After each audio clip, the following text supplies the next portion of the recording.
हाँ जी, नमस्कार दोस्तों। स्वागत है आप सभी का edu education live YouTube channel पे। तो जिसने भी अभी तक चैनल को सब्सक्राइब नहीं किया, जल्दी इस चैनल को सब्सक्राइब कर लीजिए, साथ में दबा लीजिए बेल आइकन का बटन, जिससे कि आने वाले वीडियो के बारे में आप सभी को पता चल सके सबसे पहले। तो आज हम बात करने जा रहे हैं objective type questions fitter theory के, जो कि इम्पोर्टेंट है। और चैप्टर के बारे में बात कर लेते हैं, कौन सा चैप्टर है। तो हमारा आज का चैप्टर आता है माप और मापी यंत्र, यानी मेजरमेंट एंड मेजरिंग इंस्ट्रूमेंट्स। तो इससे रिलेटेड जितने मोस्ट इंपॉर्टेंट क्वेश्चन बनेंगे सारे हम पढ़ेंगे इस वीडियो में। अंत तक बने रहिएगा, हर एग्ज़ाम के लिए सक्सेसफुल साबित होंगे ये सारे के सारे क्वेश्चंस। तो बार बार एग्जाम्स में यही क्वेश्चंस पूछ जाते हैं। पूरे इस चैप्टर का निचोड़ बताऊंगा मैं आपको अच्छी तरह से एक्सप्लेन करके। चलिए शुरुआत करते हैं पहले क्वेश्चन से। पहला क्वेश्चन आता है अप्रत्यक्ष मापी औजार, यानी जिसको टूल्स बोलते हैं औजार को, वो कौन सा है। चीजल है या स्टील रूल या कैलिपर्स या माइक्रोमीटर। यानी अप्रत्यक्ष मापी औजार की बात हो रही है यहाँ पे, वो कौन सा होता है। तो दोस्तों आपको ध्यान रखना है, इसका मोस्ट इंपॉर्टेंट हो जाएगा या इसका राइट आंसर हो जाएगा सी, कैलिपर्स।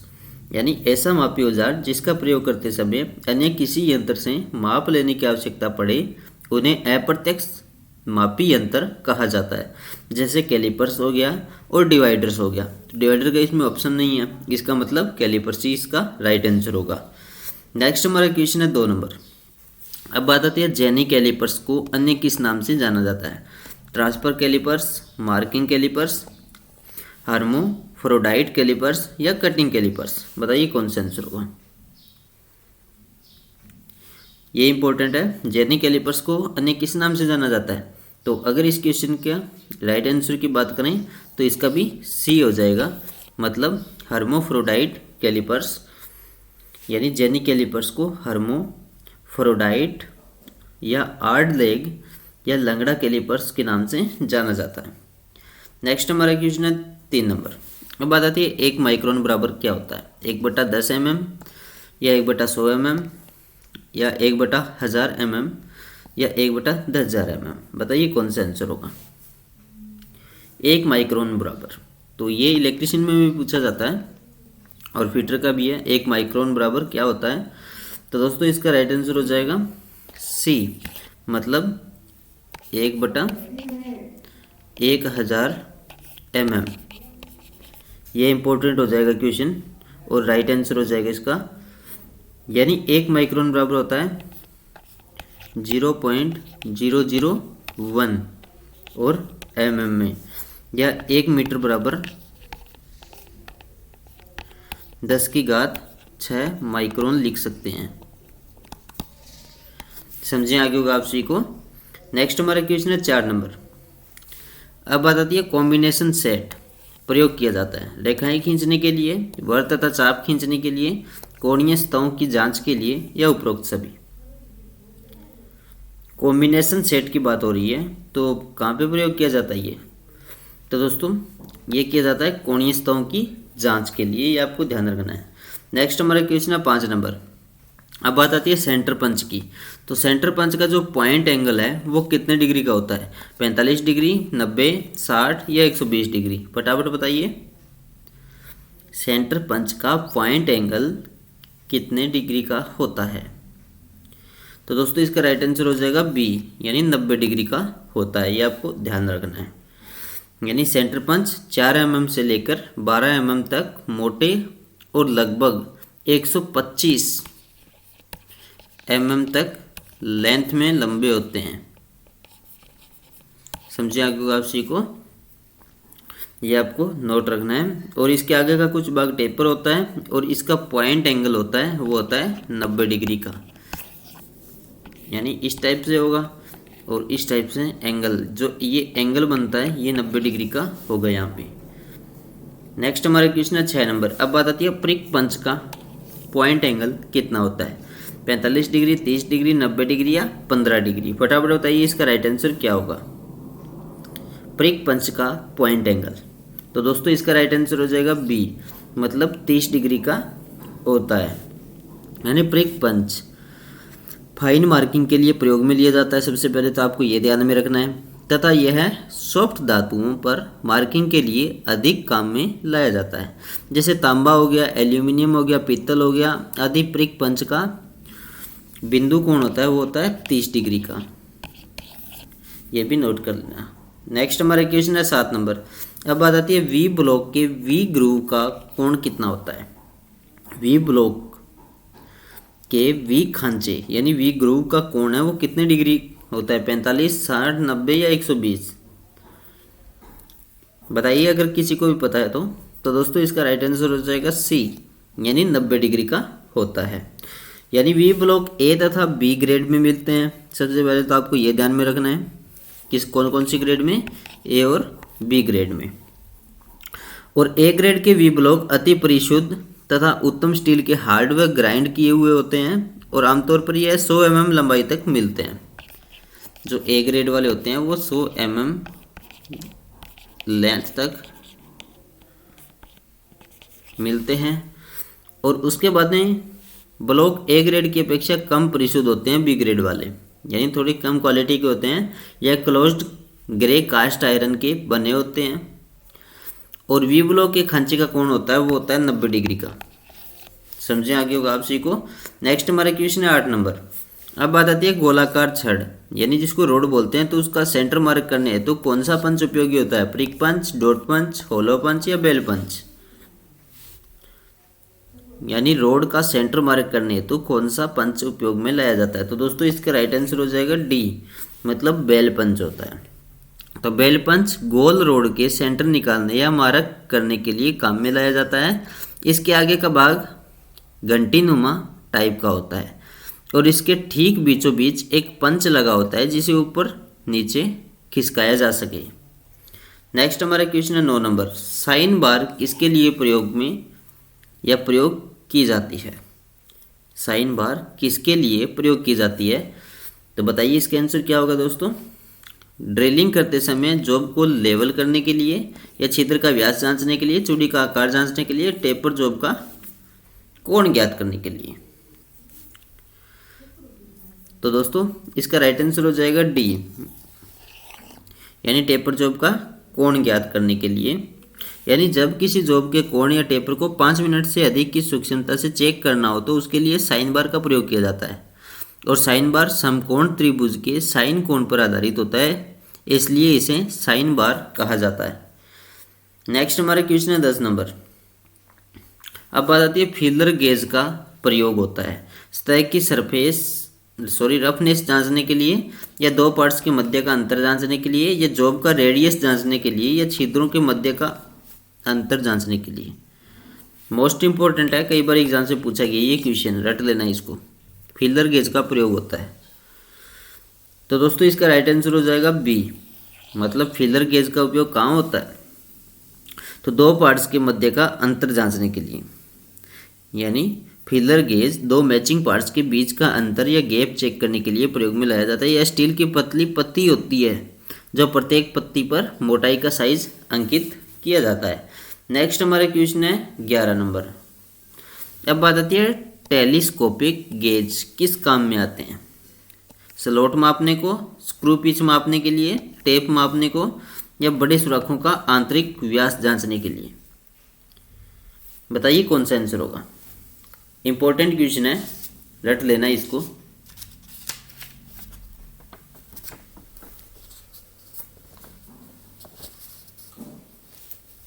टेलीस्कोपिक गेज किस काम में आते हैं? तो दोस्तों इसका राइट आंसर हो जाएगा डी, बड़े सुराखों का आंतरिक व्यास मापने के लिए। नेक्स्ट हमारा क्वेश्चन है 12 नंबर। अब बात आती है स्पिरिट लेवल द्वारा किस जॉब की जांच की जाती है? कोण की, सेंटर की, समतलता की, या चक द्वारा पकड़ा गया जॉब? ये तो सभी को पता है, सिंपल सा क्वेश्चन है। समतलता यानी स्पिरिट लेवल जिसमें वाटर भरा होता है, एक पारदर्शी नली होती है जिसके अंदर जिसमें थोड़ा सा गैप होता है और उसके द्वारा हम समतलता की जांच कर सकते हैं। नेक्स्ट हमारा क्वेश्चन है 13 नंबर। अब बात आती है ट्राई स्क्वायर का प्रयोग किस लिए किया जाता है? जॉब की लंबाई चेक करने के लिए, 45 डिग्री का कोण चेक करने के लिए, 90 डिग्री का कोण चेक करने के लिए, 60 डिग्री का कोण चेक करने के लिए। फटाफट बताइए। ट्राई स्क्वायर को हिंदी में बोला जाता है गुनिया। तो गुनिया का प्रयोग किस लिए किया जाता है? तो दोस्तों इसका सिंपल सा क्वेश्चन है, 90 डिग्री का कोण चेक करने के लिए किया जाता है। नेक्स्ट हमारा क्वेश्चन है 14 नंबर। अब बात आती है एंगल प्लेट का माप कैसे किया जाता है। लंबाई इंटू चौड़ाई इंटू ऊंचाई के आधार पर, या वजन से, या माप के नंबरों से, या केवल लंबाई के आधार पर एंगल प्लेट का माप कैसे किया जाता है। तो दोस्तों इसका राइट आंसर हो जाएगा ए, मतलब लंबाई चौड़ाई इंटू ऊंचाई। यानी एंगल प्लेट कास्ट आयरन या कास्ट स्टील की बनी होती है। इसकी दोनों भुजाएं या साइड के किनारे समकोण पर परिशुद्ध मशीन किए जाते हैं, और इसका जो स्पेसिफिकेशन है, जिसको विनिर्देशन बोलते हैं हम हिंदी में, तो इसकी लंबाई इंटू चौड़ाई इंटू ऊंचाई के आधार पर किया जाता है। नेक्स्ट हमारा क्वेश्चन है 15 नंबर। अब बात आती है माइक्रोमीटर का जो वर्तीय पैमाना है, जिसको सर्कुलर स्केल बोलते हैं, तो वो किस पर अंकित रहता है। वो थिम्बल पर, बैरल पर, स्पिंडल पर, या रेचेट पर। बताइए फटाफट इसका आंसर क्या होगा। माइक्रोमीटर का सर्कुलर स्केल किस पर अंकित रहता है गाइज। तो इसका राइट आंसर हो जाएगा ए, मतलब थिम्बल पर। यानी माइक्रोमीटर है वो एक सूक्ष्म मापी यंत्र होता है, और माइक्रोमीटर स्क्रू थ्रेड की पिच के सिद्धांत पर बनाया गया है, जो कि नट और बोल्ट की तरह कार्य करता है, इसलिए इसे स्क्रू गेज के नाम से जाना जाता है। माइक्रोमीटर के थिम्बल पर वर्तीय पैमाना, जिसको सर्कुलर स्केल बोलते हैं, वो अंकित रहता है, और थिम्बल स्टील की एक ट्यूब होती है, जो कि थिम्बल को घुमाने से स्पिंडल भी आगे पीछे घूमता रहता है। समझे आगे होगा आप सभी को। नेक्स्ट हमारा क्वेश्चन है 16 नंबर। इसका आंसर बताइए क्या होगा। श्रिंक रूल का प्रयोग किया जाता है कीवेज बनाने के लिए, जिसको चाबी गार्ड बोलते हैं, या डाइयाम बनाने के लिए, पैटर्न बनाने के लिए, या उपरोक्त सभी। श्रिंक रूल का प्रयोग किया जाता है। तो दोस्तों इसका राइट आंसर हो जाएगा सी, मतलब पैटर्न बनाने के लिए। तो श्रिंक रूल का प्रयोग पैटर्न मेकर द्वारा पैटर्न बनाने के लिए किया जाता है, और श्रिंक रूल देखने में मानक रूल की तरह होता है, और इस पर इंच व सेमी तथा उनके भागों को निशान अंकित किए जाते हैं। नेक्स्ट हमारा क्वेश्चन है 17 नंबर। अब बात आती है सूक्ष्म मापन में दो स्लिप गेज को परस्पर जोड़ा जाता है, फिसलाकर, या रिंगिंग द्वारा, या चिपकाकर, या सरकाकर। बताइए कौन सा आंसर होगा, मोस्ट इंपॉर्टेंट है। सूक्ष्म मापन में दो स्लिप गेज जिसको या उनको परस्पर जोड़ा जाता है, कैसे जोड़ा जाता है। तो दोस्तों इसका राइट आंसर हो जाएगा बी, मतलब रिंगिंग क्रिया के द्वारा, या रिंगिंग। समझो आगे होगा आप सभी को। चलिए कोई बात नहीं, इसको बता देता हूँ। यानी स्लिप गेज को जॉनसन गेज या ब्लॉक या वेबर गेज सेट बोला जाता है। क्या बोला जाता है, वेबर गेज सेट या जॉनसन गेज ब्लॉक। तो स्लिप गेज आयताकार आकार के ठोस ब्लॉक होते हैं। क्या होते हैं, स्लिप गेज आयताकार आकार के ठोस ब्लॉक होते हैं, और स्लिप गेज की जो प्रत्येक सतह होती है उसको लेप करके बहुत अधिक फिनिशिंग की जाती है, और जिसकी फिनिश सतहों को यदि एक दूसरे पर रूल या घिसे तो यह आपस में जुड़ जाती है, और इस विधि को रिंगिंग मेथड बोला जाता है। लेकिन दो ब्लॉकों को जोड़ने से पहले इसे अच्छी तरह से साफ कर लेना चाहिए, ये भी आपको ध्यान रखना है। नेक्स्ट हमारा क्वेश्चन है 18 नंबर। अब बात आती है वायर गेज की। तो वो किस काम में प्रयोग होता है, रोड का व्यास मापने में, या ड्रिल का कोण मापने में, या पिच मापने में, या तार या सीट की मोटाई मापने में। ये फेमस क्वेश्चन है, रट लेना इसको, जल्दी से बताइए क्या होगा। तो दोस्तों इसका राइट आंसर हो जाएगा डी, नाम से पता चल रहा है वायर गेज मतलब तार और सीट की मोटाई की जांच करने के लिए हमेशा वायर गेज का प्रयोग किया जाता है। नेक्स्ट हमारा क्वेश्चन है 19 नंबर। अब बात आती है प्लग गेज की। तो प्लग गेज प्रयोग किए जाते हैं कार्यखंडों में छिद्रों का व्यास जांचने के लिए, कार्यखंडों में छिद्रों की लंबाई जांच करने के लिए, या कार्यखंडों के बाहरी व्यास की जांच के लिए, या कार्यखंडों में छिद्रों का व्यास मापने के लिए। बताइए कौन सा आंसर होगा जल्दी से। तो दोस्तों इसका राइट आंसर हो जाएगा ए,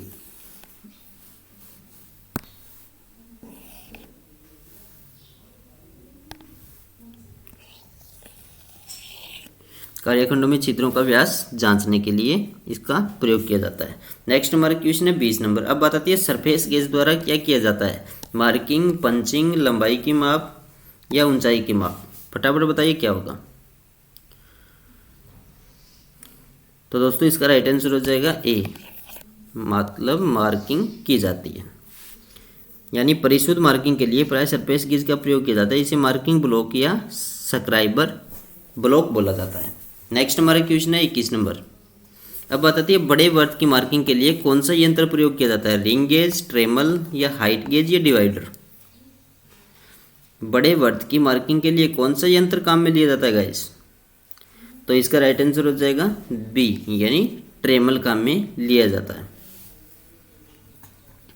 नेक्स्ट हमारा क्वेश्चन है, चलिए उससे पहले मैं आपको बता देता हूँ थोड़ा सा ट्रेमल के बारे में। यानी ट्रेमल डिवाइडर की भांति बड़े बड़े वर्त या सर्कुलर चाप या अन्य कार्यों के लिए काम में लिया जाता है और इसमें गोल या चौरस छड़ होती है जिसे बीम बोला जाता है या ट्रेमल बार बोल सकते हैं। तो इस बीम पर 2 स्लाइडिंग हेड लगे होते हैं। नेक्स्ट हमारा क्वेश्चन है 22 नंबर। अब बात आती है डिवाइडर का माप कैसे लिया जाता है, कुल लंबाई के आधार पे या एक टांग की लंबाई से या रिविट के मध्य से बिंदु तक या अधिकतम माप लेने की क्षमता से। बताइए कौन सा आंसर होगा। तो दोस्तों इसका राइट आंसर हो जाएगा सी, रिविट के मध्य से बिंदु तक। मतलब डिवाइडर एक प्रकार का मार्किंग औजार है और इसके द्वारा किसी जॉब पर वर्त व चाप लगा सकते हैं तथा किसी रेखा को बराबर भागों में बांटने के लिए भी इसका प्रयोग किया जाता है। और डिवाइडर का माप रिवेट के मध्य से बिंदु तक लिया जाता है। नेक्स्ट हमारा क्वेश्चन है दोस्तों, निम्न में से कौन सा कोण मापन युक्ति यानी एंगल मेजरिंग डिवाइस नहीं है। कोण प्लेट जिसको एंगल प्लेट बोला जाता है, या बेवल, प्रोटेक्टर या साइन बार या एंगल गेज। बताइए कौन सा आंसर होगा।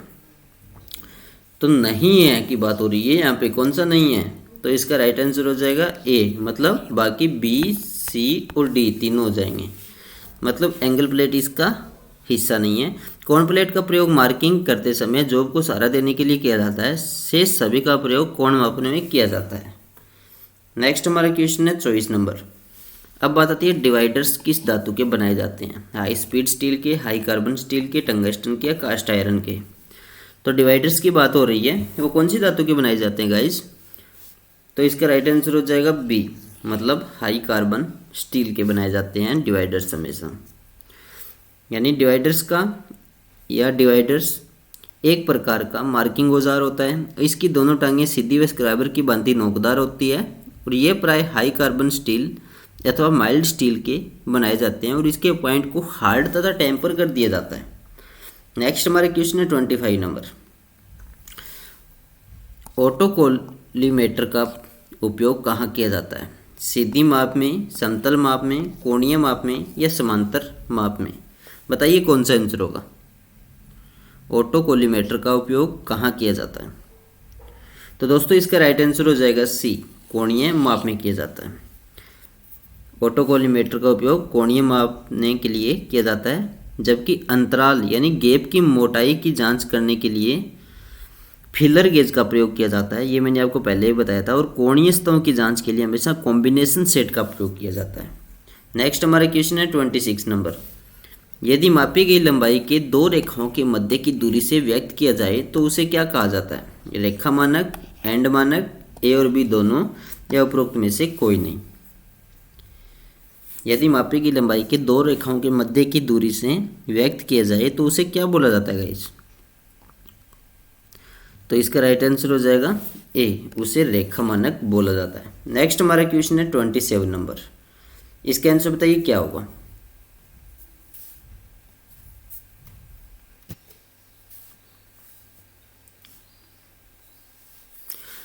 निम्न में से कौन सा मानक अत्यधिक परिशुद्ध होता है, रेखा मानक, एंड मानक, ए और बी दोनों या उपरोक्त में से कोई नहीं।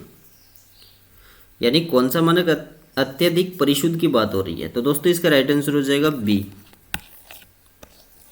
मतलब एंड मानक। यानी एंड मानक अत्यधिक परिशुद्ध होता है यदि मापी गई लंबाई के 2 समांतर पृष्ठों, जिसको 2 पैरेलल फेसेस बोला जाता है, तो उनके मध्य की दूरी से व्यक्त किया जाए तो उसे एंड मानक या एंड स्टैंडर्ड कहा जाता है। अगर हम उदाहरणों की बात करें तो स्लिप गेज हो गया और गैप गेज हो गया, माइक्रोमीटर, एनविलो के एंड आदि हो गया। यानी इसकी विशेषताएं क्या होती है, अगर उनकी बात करें तो एंड मानक अत्यधिक परिशुद्ध होते हैं, और एंड मानक पैरालैक्स होते हैं, वो प्रभाव से सब्जेक्टेड नहीं होते हैं, यानी परतंत्र नहीं होते हैं। नेक्स्ट हमारा क्वेश्चन है 28 नंबर। रूल किस प्रकार का यंत्र है? लंबाई मापने का, भार तोलने का, समय मापने का, या कोण मापने का? बताइए कौन सा आंसर होगा, मोस्ट इंपॉर्टेंट है। रूल किस प्रकार का यंत्र है? तो दोस्तों इसका राइट आंसर हो जाएगा ए, यानी लंबाई मापने का यंत्र है ये। यानी रूल के द्वारा लंबाई मापा जाता है। और स्टील रूल पतला और चपटा रेखीय मापन यंत्र होता है। स्टील रूल को स्प्रिंग स्टील या स्टेनलेस स्टील से बनाया जाता है, और इसके एजों को परिशुद्धता में ग्राइंडिंग किया जाता है, जिससे कि सीधा एज बन जाए। और स्टील रूल की सतह को चमकदार क्रोम फिनिशिंग की जाती है, जिससे कि चौंधने वाले प्रकाश को कम किया जा सके और इसे जंग लगने से बचाया जा सके। ये विभिन्न लंबाइयों में पाए जाते हैं, जैसे 150 mm या 300 mm या 600 mm। समझें आगे होगा आप को। यानी इनकी ये लंबाई होती है जिनके आधार पर व्यक्त किया जाता है। स्टील रूल किस धातु के बने होते हैं? Mild steel, cast steel, high speed steel या स्टेनलेस स्टील के? तो दोस्तों सिंपल सा क्वेश्चन है, सभी को पता भी होगा, ये स्टेनलेस स्टील के बने होते हैं। नेक्स्ट हमारा क्वेश्चन है 30 नंबर। अब बात आती है ब्रिटिश प्रणाली में लंबाई की इकाई क्या होती है? गज, फुट, इंच या इनमें से कोई नहीं। ये फेमस क्वेश्चन है भाई, इसको रट लेना। जिसको वीडियो अच्छा लग रहा है लाइक कीजिए।